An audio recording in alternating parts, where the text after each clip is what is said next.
Members, the sitting is resumed. It is time for questions to the Minister for Communities. Questions 5, 9 and 12 have been withdrawn. I call Cathy Mason. Question number 1, Lighthill. Minister. Mr Deputy Speaker, in September I launched £1 million of capital investment through the Olympic Legacy Fund.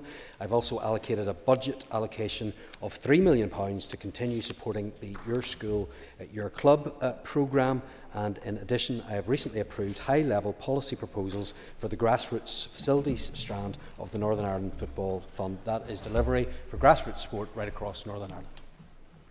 Mason for supplementary. Les Concordia, thanks for that answer, Minister. When I'm engaging with clubs right across South Down, they're telling me that they're seeing such a huge growth in women and girls' participation. That's in GAA, soccer, rugby, coastal rowing as well, and cricket, but their facilities are lagging far behind. How will you ensure that future investment prioritises equality so the female players can have the same opportunities as their male equivalents? Sir.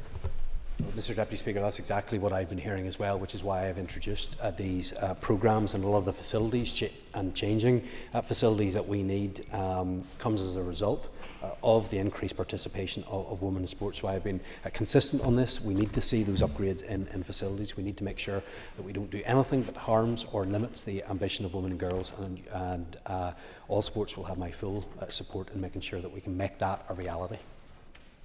John Stewart. Deputy Speaker, and I thank the Minister for his answer. Minister, out of these grassroots sports facilities and clubs come our future elite athletes, and I'm sure you'll join me in congratulating Josh McClune from our constituency, who's been the first ever cyclist from Northern Ireland to become a member of the British Cycling National School of Racing. Unfortunately, with these courses and these high-level performance, there comes great cost to the individual and to the family. What more can be done to support our elite athletes whenever they pursue their dreams? Sir. Absolutely, and I want to congratulate Josh, and I've been involved working with him as well, and I'm delighted at the success that he has had, and I hope that that success continues. But the member's absolutely right. We need to make sure that we have that support in place. Of course, we do have through Sport NI the elite programmes that needs to continue, but we also, before people get to that stage, need to make sure they're supported through the grassroots club, and that's why I have put in place, in addition to what Sport NI is offering, the Olympic Legacy Fund, which helps with that grassroots element as well. Holland. Mr Deputy Speaker, thank you, Minister, for your answers so far. I'm just wondering, Minister, has any allocation been discussed for the Northern Ireland Football Fund from the investment strategy that might help with some of the things that we're talking about here? Minister. I should probably be aware from the earlier debate the investment strategy is still being discussed, but there have been commitments that have been made. I hope that that will follow through, not just the money that has been already pledged, but the additional will be required to ensure that need is met. Matthew Toole. Minister, we all know where Casement Park is. It's very well connected. It's right next to a motorway and a train line, but it appears that that stadium is stuck in the limbo of executive dysfunction. Months ago in June, the Treasury committed an extra £50 million to build that using FTC. We understand only a couple of weeks ago you met with the Finance Minister. What is the status of Casement Park? When will construction begin? And do you actually support this project being delivered? Well, the Mayor will be aware there's still a shortfall in terms of funding. That's the bridge that needs to be gapped. That's why I met with the Finance Minister. Those conversations are still ongoing. We also need some clarity as to exactly what financial transactions capital means in the context of this particular project. Of course, it's not the only element that hasn't been funded. We've also seen how the Northern Ireland Football Fund hasn't been funded to its need either.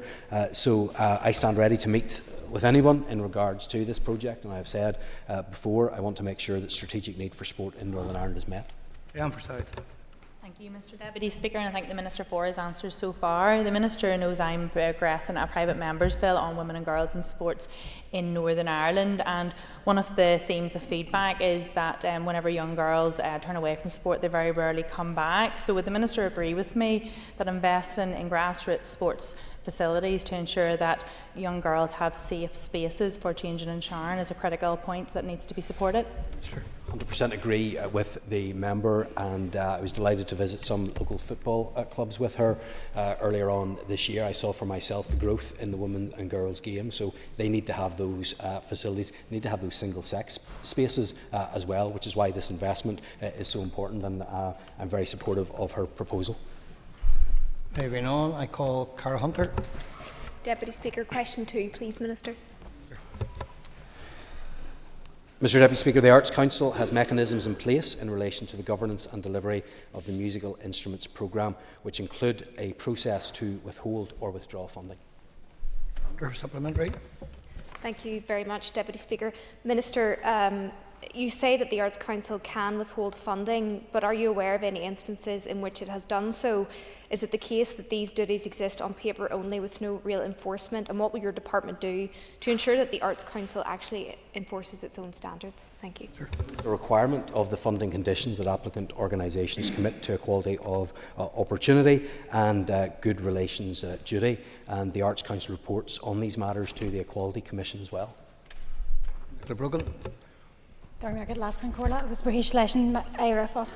Minister as well. The Minister will know that the All-Ireland Fleadh is coming to Belfast next year, so I wonder can he outline what discussions he's having with the Art Council regarding potential funding programmes for bands taking part in the Fleadh next year?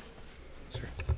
Delighted to meet with the Fleadh organisers, and I was pleased with their commitment to making sure that this is a full demonstration of what we can do, not just in Belfast but across Northern Ireland in terms of music, and certainly there will be further conversations with the organisers and with the Arts Council, but it's in our interest to make sure that this is a success and that it demonstrates the full range of musical talent that we have in Northern Ireland.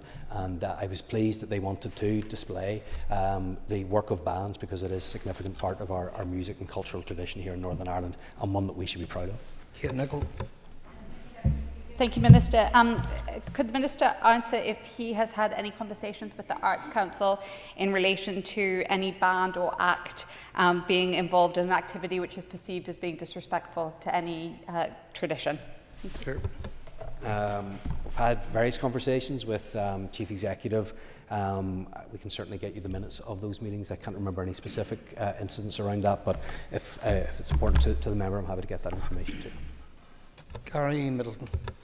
Thank you, Mr Deputy Speaker. Minister, can you confirm that the musical instrument programme is in fact a cross-community programme, and it's one that actually has made real positive benefit right across Northern Ireland? Sure. Yes, absolutely. It's one of the reasons why I'm proud of my record, that we have been able to deliver more money for musical instruments across Northern Ireland, because it has gone right across Northern Ireland, all communities, and 4,500 people have benefited in the last year alone, which is why we've got the budget up to where it is at the minute. This not only impacts bands, but their individual musicians as well that are helped, as well as other groups and many school groups as well. So this has been a good investment that touches so many people, and we often talk about the need for regional balance, and this is something that ensures that we can help people right across Northern Ireland. It's something I will continue to make sure that we fund, because I want to make sure our money goes as far as possible, and this is a brilliant way of ensuring that there is support, and I am proud to be able to support our bands and others that have benefited from the Musical Instruments Programme. Call Mark Durkin. Mr Speaker, with your permission, I wish to group questions 3 and 5. I have repeatedly made clear my views on this policy. I'm strongly opposed to the two-child limit. I do not believe that the policy has met its stated aims, and there's no doubt that it contributes to child poverty.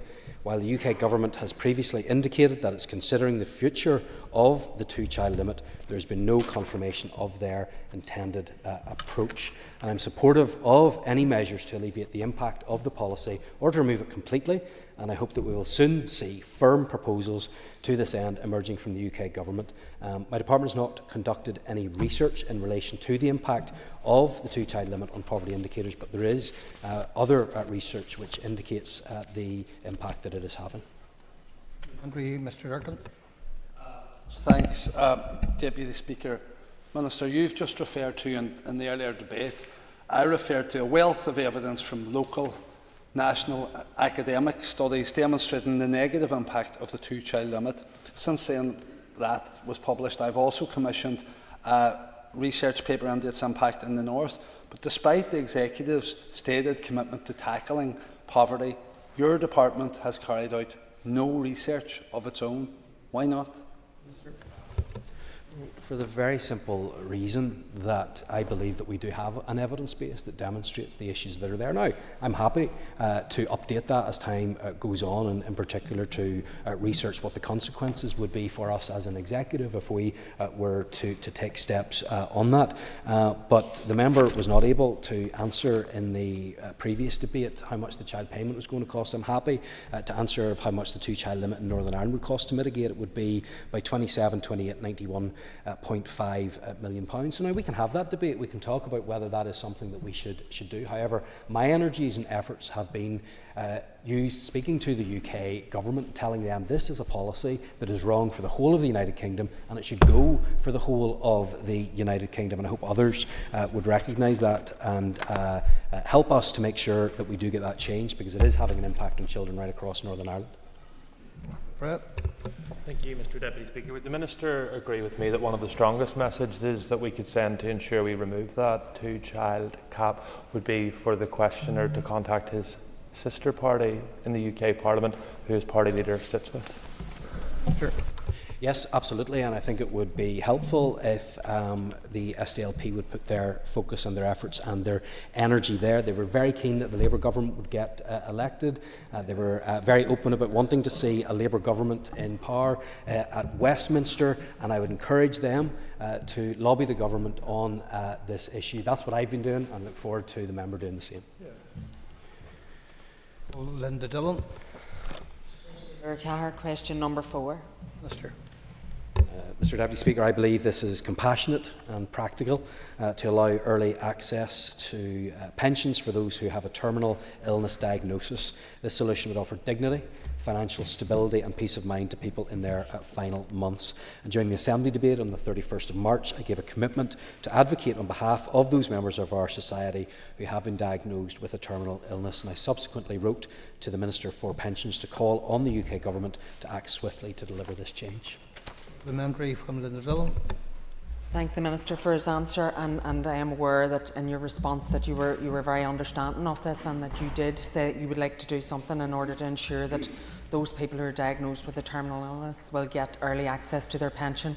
Can you tell me what the response was from the British Treasury, and if there has been any movement, and if you are able to progress this within your own department at this moment in time?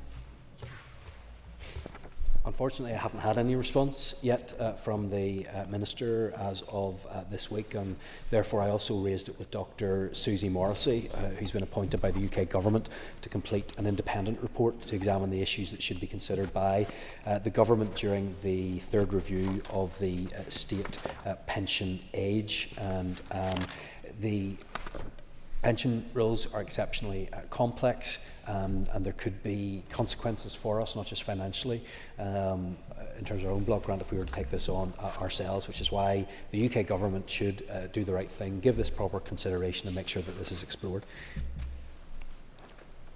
Andy Allen. Well, Deputy Speaker, and as Minister may be aware, there's a pensions bill currently going through Parliament, and indeed we'll be receiving an LCM on it shortly. Is that perhaps, or could he have a look to see if that's perhaps a vehicle to take forward this change? Sure. I don't think that would be the appropriate way to take this forward, because of the fundamental changes that it would create to the pension systems and the economic impact that that would have. But I will do everything that I can to continue to push the Government on this issue. Okay, moving on, I call Jerry Kelly. Speaker, there's no further info I have on this from the last time that I updated the House. Jerry Kelly for supplementary. Going briefly, listen, I sucked the Fraggy Bajisha. I thank the Minister for his answer of tonight, I think. The Minister's been in 18 months now, and as yet we have got no date for the language strategy for the North, and I can tell you that Gaelgore across the North are getting very frustrated and concerned that it isn't coming at all. Can you not give a firm commitment, or can you tell me when you can give a firm commitment when that strategy will be brought forward to the Executive? Of course, there's a cross-departmental working group that's looking at this issue right now, so it's outside of my control while the departments look at this and come back with what's possible and what's credible. Though on the issue of the Irish language, I have to say I'm not going to be taking any advice or instruction from Sinn Féin on this issue, because their reputation on it has been absolutely appalling. They have recklessly imposed it on street signage, disregarding the clear opposition of the vast majority of local residents. In some instances, they wish to force it onto frontline council staff as well, against their will, at Belfast City Council, and they struggle to move away from the language of the past, which continues to come to haunt them to this very day. The members speaking from a sedentary position, I'm not hearing what he is saying, but I don't really care either, Mr Deputy Speaker, because I don't believe that he has anything that can add to this conversation. There is a process that is ongoing that will continue, but I can assure him of this: when it comes to language, when it comes to culture, I will support people in that. I will uphold people's rights to engage in their own language and cultural traditions. What I will not do is impose it on other people. Speaker Callan. Thank you, Deputy Speaker. Thank the Minister for his answer. Minister, do you share my concern that the use of lawfare is further weaponising Irish language? Minister.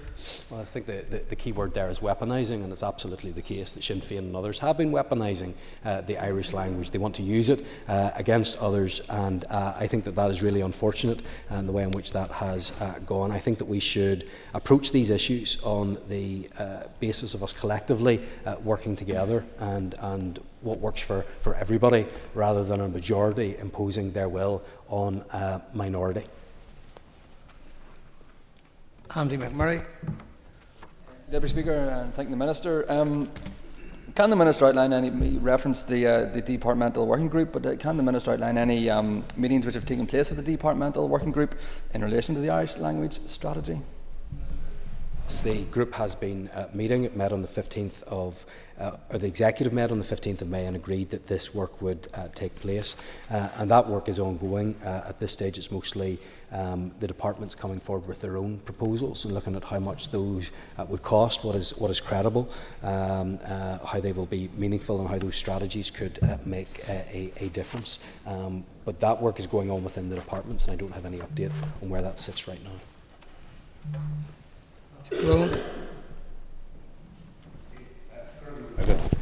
Minister, we've heard quite a bit about the working group. In fact, we've heard more about the working group than its actual workings. Can you provide us with some information, at least, as to when that information from respective departments will be collated and will manifest itself into something tangible by way of work, by way of protocols, by way of a meaningful strategy on the way forward? Sure. It's out of my hands right now, because we have the co-design group that brought forward recommendations, and each of the departments are looking at those recommendations in detail to look at what they might cost, what the impact might be, what's credible, what is doable. So it will be up to those departments to bring that back so that we can get an understanding of how we progress these from here on in. Moving to the next question, I call Andy Allen. Please, Deputy Speaker.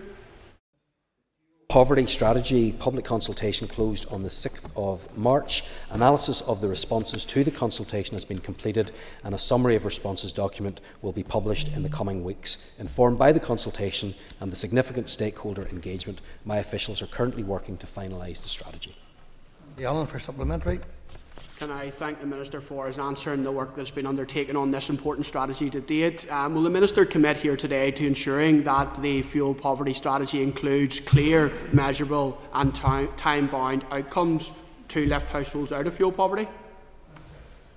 Well, yes, he'll be pleased to hear that we will be having those targets and those timelines in place. And this is where a lot of the misunderstanding in terms of the anti-poverty strategy comes from, because many of those targets and timelines will be found in those other strategies, such as the fuel poverty strategy, and in additional action plans that we will bring forward. Thank you very much, Deputy Speaker, and can I thank the Minister for the answers thus far. Given the fuel poverty strategy and the importance of some elements of that, one of those things that's been really important to many of our constituents is the Warm Homes project. Can you give us any update? Will our Warm Homes will continue to feature as part of this, or what's going to happen to it in the future? Well, yes, absolutely. It is important that we not only make sure that we have new build homes in the condition that they need to be, but there's extensive retrofitting and other support that will need to be available for those homes that are already built. Now, we will receive Barnett consequentials from the UK government. £13.2 billion was announced for their Warm Homes plan, but that funding is unhypothecated, which means the Executive has discretion to determine how funding is allocated. I want, and I hope other members around this House as well, will want to make sure that that money comes through for our own Warm Healthy Homes scheme, so that we can make sure that that money goes to those that need it most and makes a real difference in terms of energy costs. Justin McNulty. Minister, the North remains the only part of the UK as is without a statutory target to reduce fuel poverty. Can you confirm whether you intend to bring forward such a provision within this mandate? Sure. Absolutely, we'll be bringing forward a fuel poverty strategy, and I said that I would bring that to the Executive by the end of the year, and I'm still committed to doing that. Nick Matheson. Thank you, Deputy Speaker. Can the Minister outline how much resource his department will need to implement the fuel poverty strategy? Minister. That will be subject to executive agreement and what actions are put in there. Of course, we are already spending hundreds of millions of pounds every year in tackling fuel poverty. There will be new actions that will be put in place. I have got a number of actions that I want to ensure are going to be in that plan, but I want to make sure that anything that we do put in is costed. I have no interest whatsoever in putting a plan together that's not realistic, that's not something that we can achieve or deliver. I know that's what some other people want me to do. It's not something I'm prepared to do, but I'll certainly be bidding for the resources that I need, because this is one of the most important interventions that we can make that actually makes a difference to people's lives, that will see recurrent savings for people. And I've seen it in my own constituency. Those that are dealing with the effects of poorly insulated homes, and that isn't just about people's comfort, it limits people's life chances, the educational attainment of children. It's a huge contributing factor to poverty, so it's essential that we get this right, and it's essential that we get that Barnett consequential delivered to the Department for Community so we can make a change in people's lives, which is what we're actually here to do. I call Paul Frew. Deputy Speaker, question number 8. Sure. Mr Deputy Speaker, there is currently not a requirement on landlords or letting agencies to conduct a background check into renters' settlement status to ensure that a prospective tenant has the legal right to rent and live in the property. However, I have written to the Secretary of State for Northern Ireland and the Home Secretary to inquire about the extension of the right to rent scheme in Northern Ireland. Free for supplementary. Thank the Minister for that clarification. Is the Minister aware of any legislation that would allow the right to rent scheme to extend to Northern Ireland? Yes, the 2016 Immigration Act allows that to be extended to Scotland, Wales and Northern Ireland, but that's up to the UK Government to extend those provisions, which is why I have written to the Secretary of State for Northern Ireland and the Home Secretary to request that extension. I call Gary Middleton. Question number 10, Deputy Minister. Mr Deputy Speaker, since I came into office in February 2024, I've delivered the following for the people of Foyle. £10 million of financial transactions capital funding for the North West Regeneration Fund, £1.2 million to the Inner City Trust to enable the purchase of the former Austin's department store, £5 million for construction work on the Inner Walled City Public Realm scheme, £1 million for the Harbour Square Public Realm project. I've worked closely with the Executive to enable the Londonderry and Strabane City deal to reach financial deal status. £4.4 million for community and voluntary organisations, £12 million for the People and Place Neighbourhood Renewal Programme, over £500,000 for improvements at libraries in his constituency, over £568,000 spent on labour market partnerships, 12 jobs fairs, £9 million through the Supporting People Programme, 1,178 people in Foyle help to access additional benefits through the Make the Call service worth £2.6 million, 47 co-ownership property completions, 345 social housing units, improvements to 6,679 housing executive houses, £5.1 million through the D-rating grant, almost £1 million in rate support grant, £600,000 in terms of the transferred functions grant, £2.6 million through the annual funding programme to 24 organisations, £33,000 for a musical instrument scheme to 3 organisations, £44,000 for musical instrument schemes for individuals, £32,000 for small capital grants, and over £7 million has been funded through the Housing Executive for affordable wealth within the Londonderry and Strabane Council area. And Gary Middleton for a order members. Gary Middleton supplementary. Can I thank the Minister for his delivery in the North West? And it does fly in the face of those who continually criticise the DUP and this Minister who is delivering in that constituency. Minister, another welcome announcement has been made by you and your department in terms of the community wealth building pilot. Could you give us a bit more detail as to what that will mean for my constituency? Sure. Yes, and just on that point, Mr Deputy Speaker, it's not just that they criticise the DUP or the DUP Minister, they talk down their own constituency all the time, whereas I know that the member is always keen to talk up his constituency, and I welcome that. There is something else that we are doing for his constituent. We are taking forward the community wealth building pilot, one in the North West and one in Larne as well. The member, I'm sure, will be pleased to hear. And these pilots will explore innovative place-based approaches to economic development. It's about building local capacity, strengthening community assets, and ensuring that wealth that is generated can be retained. And the partnerships will announce further plans in due course. Declan Kearney. Lear, apologies from me. I'll get Councillor Brahenji, question 11. Mr Deputy Speaker, at Stage 2, applicants who have been successful at Stage 1 will receive invitations to attend online information sessions, and these will cover issues specific to the Stage 2 application, such as how to source quotations for proposed works. Declan McAleer for supplementary. The Minister will be aware that my own constituency, West Rowan, is a very rural constituency, so would he commit to hosting or having events in the West Rowan constituency, and indeed and also bearing in mind his requirements under the Rural Needs Act? Sure. Well, that's exactly why we have had already those consultation events throughout Northern Ireland, and indeed I launched the scheme in his own constituency, or what I believe will shortly become his constituency. I'm sorry he wasn't able to make it. It is Pomeroy is in his constituency, but he wasn't able to make it, unfortunately. Neither was Mr McCrossan either, who's nodding his head. It would have been great if they could have come along and they could have heard about the Northern Ireland Community Infrastructure Fund, the money that we're putting in, the investment and the change that we will make, not just in West Tyrone, but right across Northern Ireland. So those online sessions will be there, but if there's a need and demand for further information, we'll certainly look at that. No supplementary bids on that one. I call Declan Kearney. Mid-November through to early December.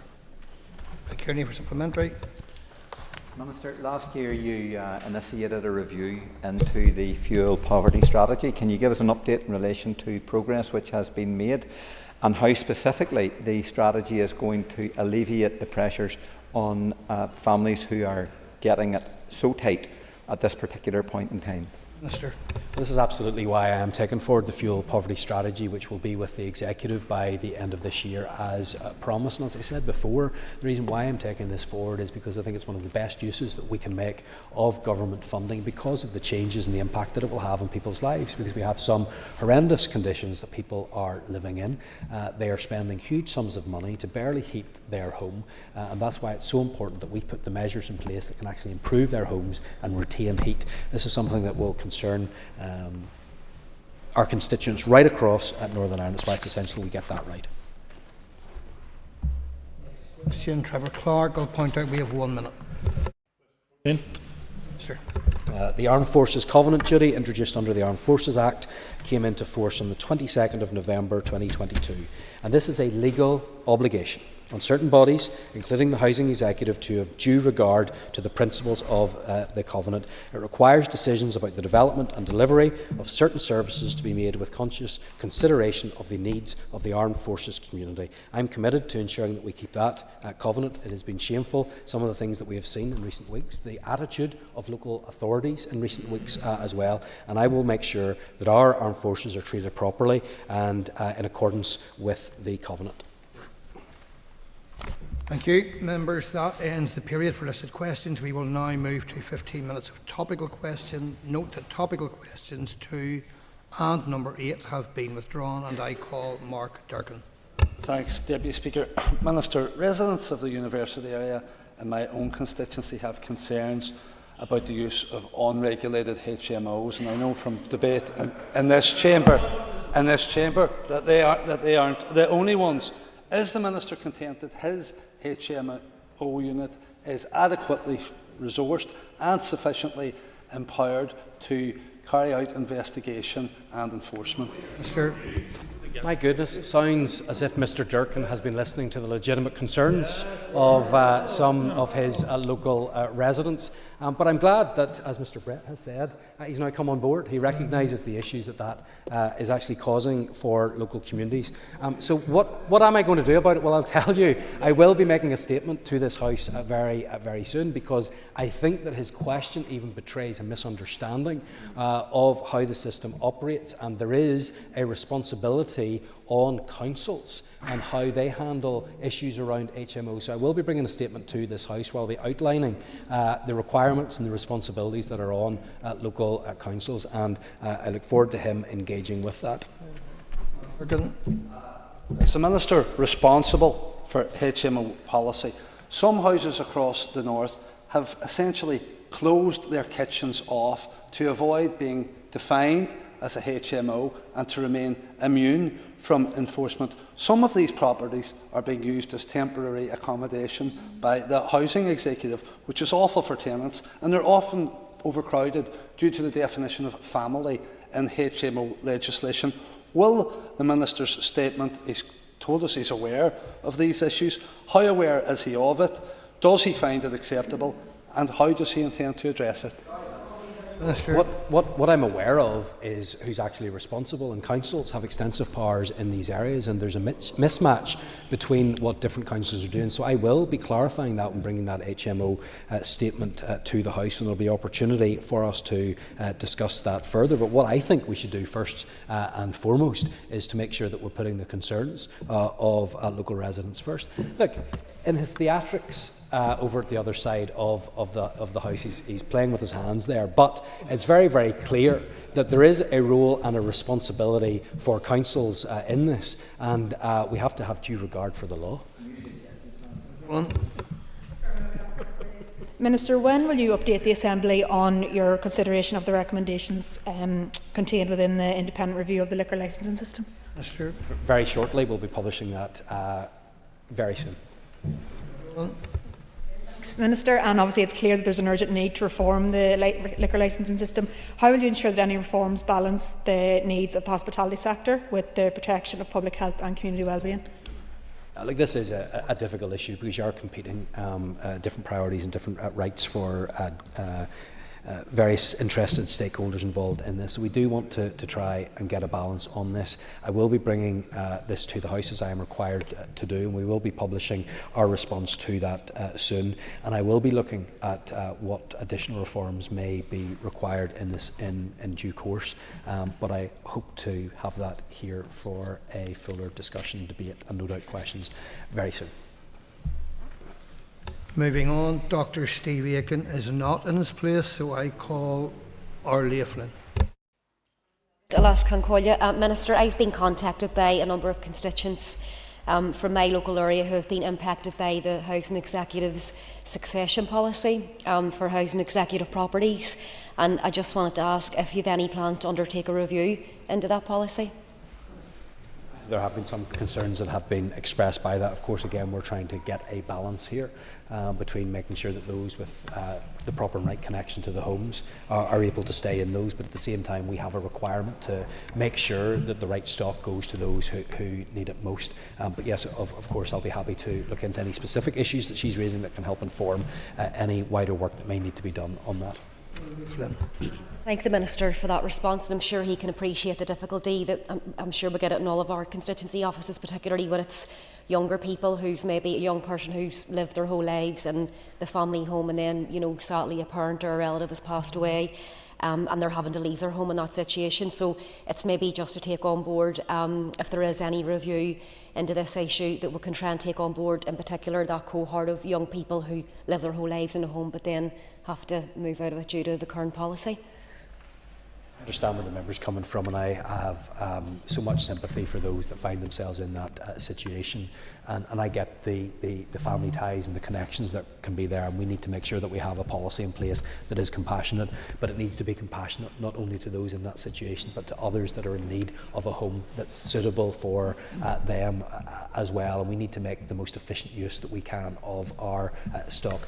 And sometimes whatever policy you have in place, you'll have people that fall out or it might not work for them, but I'm more than happy to work with anybody to make sure that we get this right, because you're talking about somebody's home, and I want to be as sympathetic as we can. Harry Harvey. Thank you, Deputy Speaker. Minister, could you please give me an update on the Olympic Legacy Fund? Yes. Pleased to say that the £1 million Olympic Legacy Fund is now open. We have grants available from £1 to £50,000. 65% will be grant and 35% crowd funded. This is the opportunity to make a real difference for those across Northern Ireland. I was asked, what are we doing to help sports clubs? What are we doing to help grassroots organisations that so often miss out? That's why I devised and developed this scheme, and I would encourage everybody to apply if they believe it can assist them in their local areas. Harry Harvey. And can I thank you, Minister, for this very positive fund, building on the legacy of our most successful Olympic Games last year. Does the Minister feel this investment could see more young people getting involved in sport, searching out for more Rhys McClenagans, for example? Thank you. Yes. Absolutely. I hope it inspires the next generation, maybe even the members inspired to take up a new sport. Maybe he's seeking Olympic glory as well, and I'd certainly encourage him in that. But I was in Paris in August 2024, and I met with Hannah Scott outside a cafe. We sat down, we had a conversation. She told me about some of the challenges that she faced in her early days competing in the sport. I met with her, I listened, I said we need to do something to help. That's why we brought forward the Olympic Legacy Fund. I'm also really proud of the Olympic Medalist Fund as well. And on Saturday I was on the River Bann in a boat, and a new boat that was actually bought through Hannah Scott's contribution from the Department for Communities Olympic Medalist Fund. That made a couple of things very clear to me. First of all, that there is no prospect of me competing in LA in 2028, but also how important it is to make sure that we do invest in grassroots sport, and we make sure that we have the facilities there. This is a big, big problem that we have in all sports right across Northern Ireland. We don't have enough funding going in to support people at grassroots. And how do people get to that elite level? How do they get to the Olympics if we don't have that funding in place? That's why I'm doing something about it through the Medalist Fund, through the Olympic Legacy Fund, and I hope that it inspires Mr Harvey and many others as well. Mulholland. Minister, you'll be aware there's huge concerns within the community and voluntary sector around the Local Growth Fund. Whilst not within your remit, obviously the community and voluntary sector is. One of the main concerns that I'm hearing is how it will be split between revenue and capital, and I'm just wondering, have you had any conversations about the fund or about support with colleagues in either Department for Finance or in Westminster? Yes, she is right to say that it is for the Department of Finance to take forward, but it impacts all of us, and it's something I'm concerned about, something I've raised with executive colleagues, and we've certainly been putting those views across. What we need more than anything else is certainty.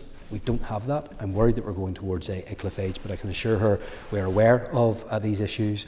We're doing everything that we can at our end, but the government really needs to get to grips with this, because it's too many years of this sort of thing happening with regards to these funding models that they're putting in place, and everybody needs certainty. Shamil Holland. So many of the voluntary organisations that are funded or have been funded by that are looking at disability and employment schemes. Is there anything that your department can do in conjunction with the Department for Economy, and perhaps bringing in something like we'd spoken about before around Job Start instead of that statutory programmes? Maybe we're looking at using that to try and bolster some of the community and voluntary sector. Is there any way around that? Well, I'm happy to look at all of the programmes that we have and what actually works best for people, what delivers the results. That's what I'm driven by. So I hope that we will see the government follow through and give the funding to those projects that need it. But of course, we will look in the totality of everything that's offered and see what's best for people. How do we make sure that we help those that are in need and will not be found wanting when it comes to that? Kate Nicholl. Thank you, Deputy Speaker. Can I ask the Minister, a number of constituents come into my office, and when a tenant leaves a property, the landlord rips up the carpet. And so the new tenants coming into the property are faced with having to put in carpets, and you know how tough it is for people right now. Is there anything your department can do to support these people? I'm assuming, is the member referring to private rented tenancies? Yeah. Disappointed to hear that that's your experiences as well. It's something that we hear about from time to time. This is something I'm happy to raise with officials and see what needs to be done, whether there's additional measures that we can take in terms of regulation or other support. If she's any specific examples of how she thinks that we can intervene, I'll be happy to look into that. Nicola. Deputy Speaker, I'm not an expert in this, but some of the organisations really are. I know from a colleague who works in St Vincent de Paul, this is something that comes up regularly. So if your officials are going to engage on this, I'd ask that they also engage with the voluntary and community sector who are supporting people, and they may well have solutions of how this can be addressed. So it just seems senseless to me. Yeah, I'm happy to ensure that officials engage with them directly to make sure that we scope out the problem and what, if any, solutions there are. Yeah, Minister, I'd like to ask in relation to the rural assessment, the assessment for rural housing needs, where that sits at present. Thank you. Well, it's obviously an important part of the work that we do, and you'll see how the housing supply strategy also addresses the rural needs that we have as well. But ultimately, we have a shortage of supply everywhere. That includes in rural areas, and we need to make sure that we're fulfilling the demands that are there. Minister, and the Minister will and is well aware of the pressures there are on wastewater, particularly in some of the urban settings. However, in some rural settings there is capacity.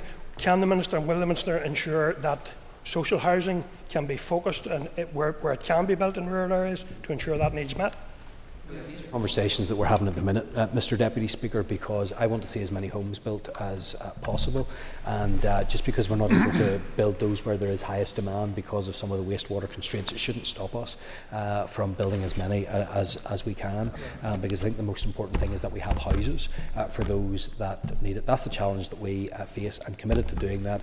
I'm bringing new and innovative policy proposals to the executive in the coming weeks about how we can build more homes, but that is my priority, to make sure that we have more homes. We had a very spirited debate in here last week about the quality of those homes in terms of energy efficiency standards, but I'll do everything that I can to maximise that, and the availability of wastewater is something that we're looking at, and of course it's a big part of the housing supply strategy, which has been successful because departments are now starting to talk to each other and work together to maximise that output, and you will see the benefit coming from that very soon.